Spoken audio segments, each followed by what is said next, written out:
আমি যে কথাগুলো আপনাদের সামনে প্রেজেন্ট করব সেই কথাগুলো বিশেষ করে আমাদের যুব সমাজের কাছে, কেননা আমাদের যুব সমাজরা এখন কবরস্থানের পাশে বসে গান বাজনা মাশাআল্লাহ চমৎকার ফ্রি ফায়ার পাবজি খেলা খেলছে এখন।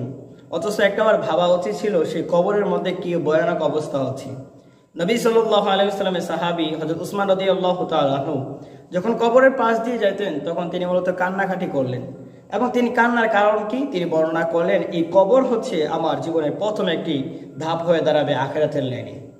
তাহলে ভাবেন যে উসমান রাদিয়াল্লাহু তাআলা আনহু যখন কান্দে, আলী রাদিয়াল্লাহু তাআলা আনহু কান্না করলেন, উমর রাদিয়াল্লাহু তাআলা আনহু কান্না করলেন, আবু বকর কান্না করলেন, তাহলে রাসূল সাল্লাল্লাহু আলাইহি ওয়াসাল্লাম সাহাবায়ে কিরামগণ যদি তারা রাসূল সাল্লাল্লাহু আলাইহি ওয়াসাল্লামকে দেখলেন আর নবী সাল্লাল্লাহু আলাইহি ওয়াসাল্লামকে যারা ঈমানী অবস্থায় দেখেছেন তাদের জন্য জাহান্নামের আগুন হারাম হয়েছেন এবং তাদেরকে জান্নাতের সুসংবাদ দেওয়া হয়েছেন, তারা যখন কান্নাকাটি করেন, আমাদের যুব সমাজরা কবরের পাশে বসে বসে তারা মূলত ফ্রি ফায়ার এবং পাবজি খেলে এবং গানের আয়োজন মূলত করা হয়।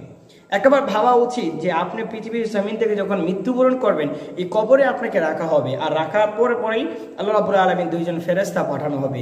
আপনি যদি ঈমানদার বান্দা যদি না হতে পারেন, আপনার কপাল যদি খারাপ হয়ে যায়, দুনিয়ার লোক লালসার মধ্যে পড়ে, তাহলে আল্লাহ সুবহানাহু ওয়া তাআলা জাহান্নামে একটি পোশাক আপনাকে পরিধান করাবে। পাশাপাশি আল্লাহ সুবহানাহু ওয়া তাআলা আপনার এই কবরটাকে মূলত আগুন দিয়ে বেষ্টন করা হবে। আগুনটা কেমন হতে পারে জাহান্নামের আগুনটা, তা নিয়ে একটা চমৎকার হাদিস আপনাদের সামনে প্রেজেন্ট করি। নবী সাল্লাল্লাহু আলাইহি ওয়াসাল্লাম বলেন, জাহান্নামের আগুনকে আল্লাহ রাব্বুল আলামিন 1000 বছর পোড়ালেন, তার রূপ ধারণ করেন লাল, আবার 1000 বছর পোড়ালেন, তার রূপ ধারণ করেন আপনার সাদা, আবার 1000 বছর যখন পোড়ানো হলো তার রূপ ধারণ করেন আপনার কালো হয়ে গেলেন। মুফাসসির কিরামগণ বলেন জাহান্নামের আগুন বর্তমানে কালো রূপ ধারণ করছেন। তাহলে আরেকটা হাদিসের মধ্যে আমরা একটু খুঁজে দেখি।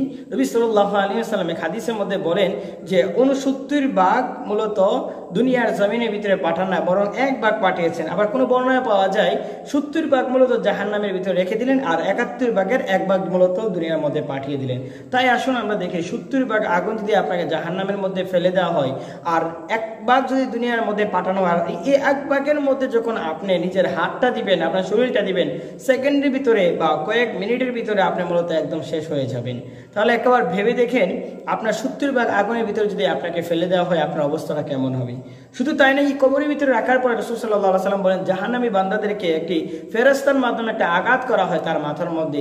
এই আঘাতের মাধ্যমে যে চিল্লিটা দেওয়া হয় এই দুনিয়ার জমিনের ভিতরে পশু পাখিগুলো সব শুনতে পারে, একমাত্র মা খলাকতুল জিন্না ওয়াল ইনসা ইল্লা লিয়াবুদুন।